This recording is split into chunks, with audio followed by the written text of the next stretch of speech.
What are my top foods that you should avoid doing a ketogenic diet, a carnivore diet, a snake diet, a lion diet?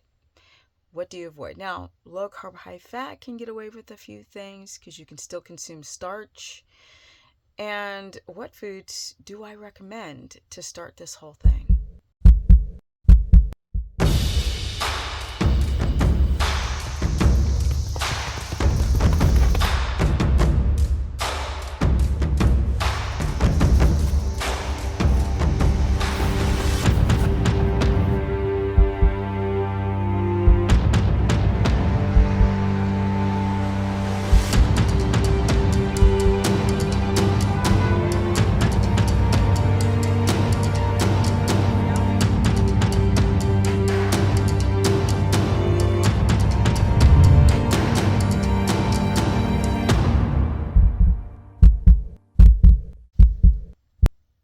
Welcome everyone to my humble life. Now let's get right on into the subject of what foods that you can consume and foods that I say run from. But the reason why I have people avoid foods is because most of you have a weak gut. That's your small intestinal wall. And then you have a dysbiosis of the large intestine. So you have the small intestine, which is the snake thing that's like zigzagging through your diaphragm, the lower end near your belly button, near your rib cage. And then you have your large intestine, which goes around from the right to the left, and then you poop everything out.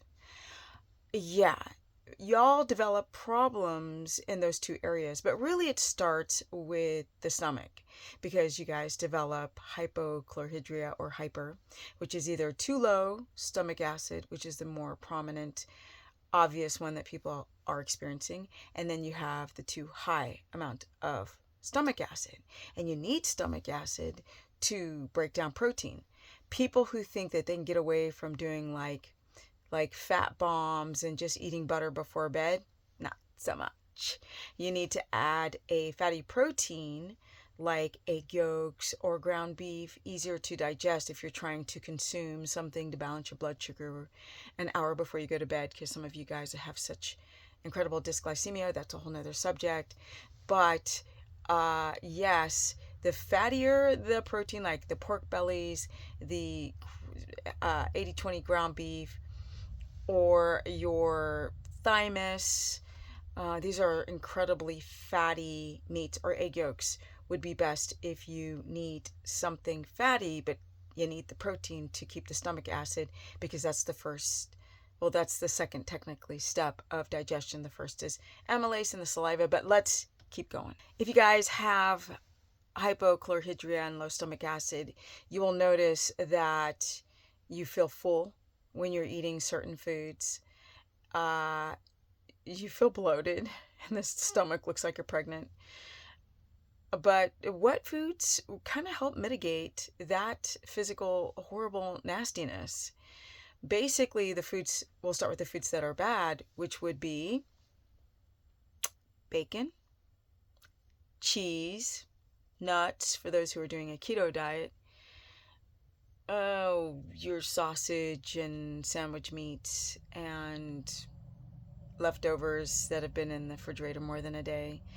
Now, why that is because things like aged meats have a lot of bacteria on them. And if you have a bacteria imbalance in the top of your large and bottom of your small intestine with leaky gut, the reaction is histamine, and the histamine reaction, and you don't have enough of the enzymes to take down histamine, can block ketone viability, and as well as keep your blood sugar stabilized, which means you can't get into ketosis, and you still feel like shite, and you cannot get rid of your autoimmunity, and weight loss is not a symbol of health, contrary to popular belief. Cheese!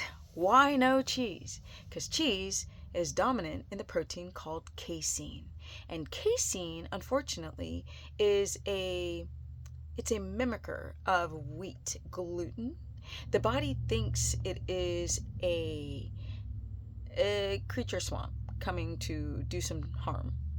And too much of that in concentration. Now, people who ate cheese, from raw cheese from dairy cows 100 years ago. Whole nother ball game. A2 cows, healthy cows that weren't fed soy and all of this. But at the same time, the domination of casein when you do have leaky gut, it's a hard no. It will make the holes in your small intestinal wall that are like this, instead of like tight like that. And then you see it on the skin, and you see it on your like thyroid, and men see it on low testosterone and all kind of weirdness. And poor sleep when you are going through chronic inflammation because of all the cheese. If you're becoming constipated, light bulb, that's a sign something is not good in your digestion. So cut out the cheese, just cut it out. If you have raw cheese on the occasion, if you have a perfect gut, maybe. Goat's cheese, unfortunately, goats and sheep often are fed corn, so it's hard to find really truly pastured, non-grain fed sheep and goats. So just avoid the cheese. But there's more. There's a lot more.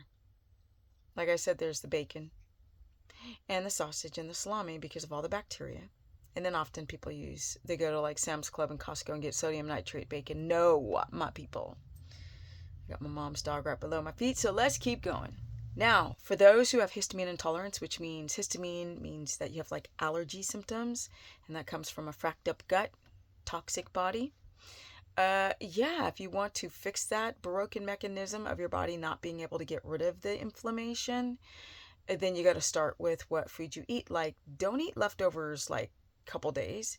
It's got to be fresh. And try to get wet hung slaughtered cows or pork or beef, sadly. But yes, you want things fresh, kind of bloody in a bag. So you get fresh meat that has not a lot of stuff that's already starting to grow in it, like parasites or bacteria, but mainly bacteria, which means that they don't have to do the whole preservative thing like they would with some of the commercial meats you'd find in the supermarket.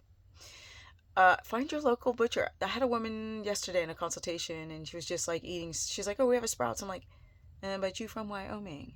I'm sure there's a farm either in Wyoming or in Colorado with grass-fed, fresh meats." So yeah, think about that. Especially if you've got allergy symptoms, the fresher the better.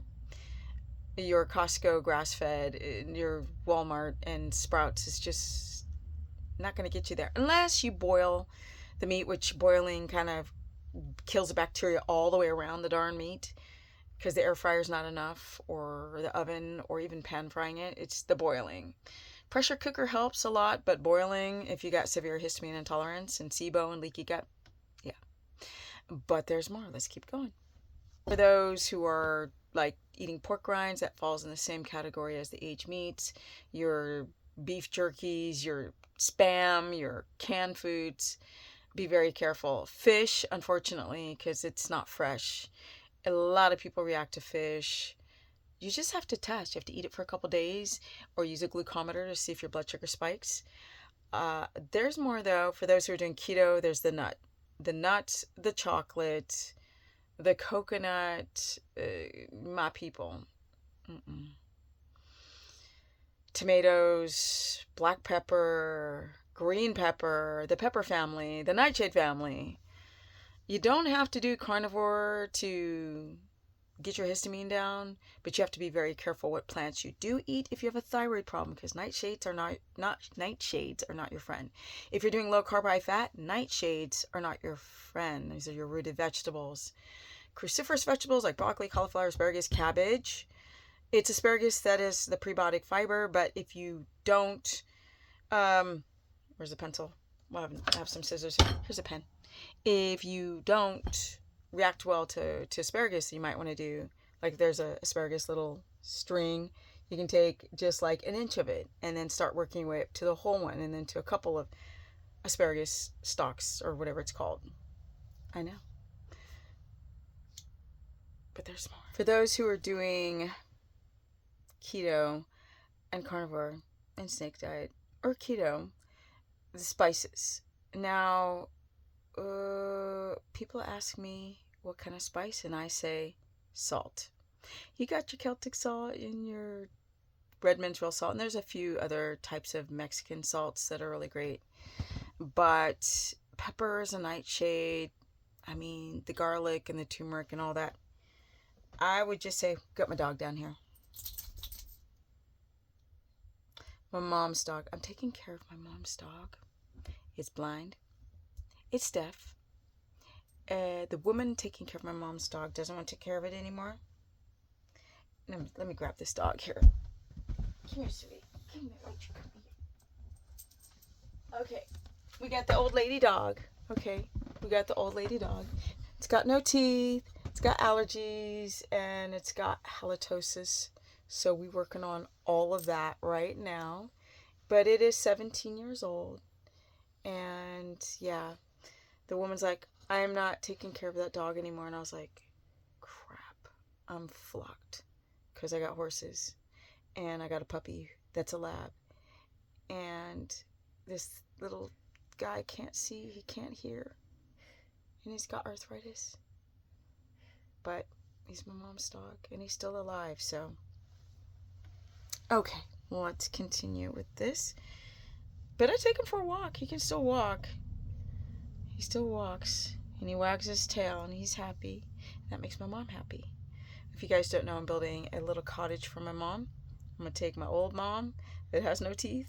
Like this dog has no teeth. My mom can't walk, although it can walk. And my mom cannot hear very well. And I'm going to put them in the same little cottage together. Okay, back to it. I'm making this video. It's too long, but let's continue. The salt, the turmeric. A lot of you guys are reacting to it. The garlic, even though they have medicinal benefits, if you're having histamine, which most people do, I would just wait, heal the gut a little bit more, and then start adding in all the flavor to your now food. Your teas. Your coffee, no. We already know that. Lowers your L-tyrosine, and it's got mycotoxins, and it's a diuretic, and it robs your body of minerals, and yeah, it messes with the gut, and it's very acidic. Whatever, all this stuff. Your sleep, this, that, skin. But that includes your caffeinated teas and chocolate. Ooh, I forgot chocolate. Dark chocolate. Caffeine. Mycotoxins. No. Your matcha tea. No. Now, some of your other teas like Parda Alco and certain teas here and there on occasion, your cinnamon, things like that. Cassia, Ceylon, not cassia. Cassia is garbage. Ceylon teas, loose, cinnamon sticks. You've got stuff you can make out of tea like lemon, your cacao butter on occasion. Let me think. Things like peppermint, also very high mineral, tannin. So on occasion, yes, on occasion. Well, let's just say that your herbal teas, if you're going to have it, don't have it every day, 3 times a day, and have it loose, fresh. Your caffeinated teas, it's a hard no. Drink water. Speaking of water, people are like, what about bubble water? On occasion for pleasure, but not to hydrate you, because too much air and other things. There's more we got to think about, but I should do part 2. Like the clothing, like all of this is gonna get tossed in the trash. Your deodorant, your toothpaste, the makeup for women, the underwear, bras. That's a whole nother video. We're gonna start with the food, consumption of food. Oh, supplements, whole nother video. The ashwagandhas, super high histamine, so at risk. Your tomato sauces, people doing low carb, high fat, like your carbs could be, I think I've spoken about this before, your jasmine rices, your sweet potato on occasion, your parsnip, and things of this nature. Some rooted vegetables. You don't have a thyroid problem? I know. People often ask me, well, what can I eat? And I'm like, well, the opposite of what I just mentioned. fresh meat, wet hung, grass-fed, pastured. I would eat cruciferous vegetables, cooked, no salads. If you're going to do salads, do them on occasion. I wouldn't do tomatoes unless you peeled the skin or took out the seeds. Your butter, your tallow, your lard, your ghee, your lamb fats, all great. Bird fat on occasion, like duck fat, not all the time, high in omega-6. Your fishes, if you can get it wild caught, that'd be great. Yes, your oysters in a can, here and there. Desiccated oysters, your ancestral supplements, that's a whole nother subject. I'd say get your liver, eat your organ meats, thymus for allergies, kidney for allergies, leaky gut, SIBO, histamine intolerance. I would eat heart, but the main ones are, if you had to choose, the main ones would be liver, kidney, and thymus. Then we have other things like intestine and the bullocks, the brain, the tongue. Oxtail is great for collagen. Great. Pig's feet, great, fabulous. Way better than the stupid collagen powders. Yeah, there's so many things, but the meats are pretty simple. Fatty meats, like the pork belly and the pork jowl, back fat and ribs, fatty cuts of beef, deer, elk, bison, although it's not fatty, but those are great too, here mixed in with the fatty meats. And the actual macros, that's a whole nother video. But let's make this a part 1. And I'm out, because I gotta go do a lot of errands. I gotta cut this dog's hair. We gotta get rid of this halitosis. We gotta clean up them eyes and goopy eyes. See, the whole thing is that my mom, she took the Jag and it put her in a wheelchair and gave her a brain clot. So she had to go to nursing. I know, even though I begged her not to do that whole thing, but she didn't listen. And then there was a woman who took her dog, and then that woman was feeding her the worst dog food ever, and then it developed all these issues. And I'm changing those issues. Day 1, we're not doing that. No, this dog's gonna eat good. So when my mom moves in soon, in the early 2025, hopefully by January, February max, they can be together in their last days together, because they're like the same, my mom and this dog. Yeah. Comment below, share this content. If you feel like you need a consultation, go to stephanieperson.com. I've been doing this thing for thousands of people. My education is y'all. Yes, I'm a dinosaur. I've been around a long time. I don't fluck with them stupid studies that them gurus try to pass back and forth as absolute, smoke and mirrors. I know. And my ass is 57, so, I don't really care. People are like, you should really talk different. I'm like, but then I'd be changing who I am, and I kind of like myself. And what's up, little doggy? And I'm out, because I've had all the heat off so I could talk past the loud noise, and my feet are turning into ice blocks, because we're in winter right now, if you can't tell. And I'm going to go hit the gym, because that's a part of anti-aging. Don't cut that out. Exercise, but don't do it too late, and don't do it too much. Watch your blood sugar. And I'm out. Oh, my Instagram, Stephanie Ketogenic. My Facebook fan page, Stephanie the Business Person. My website is stephanieperson.com. Energy at 57, going on 58. Soon to be 60. What? No HRTs, full natty, but takes a lot of work. If you don't want shortcuts, lots of work. Now, I gotta go take care of this dog. And I'm out. Peace.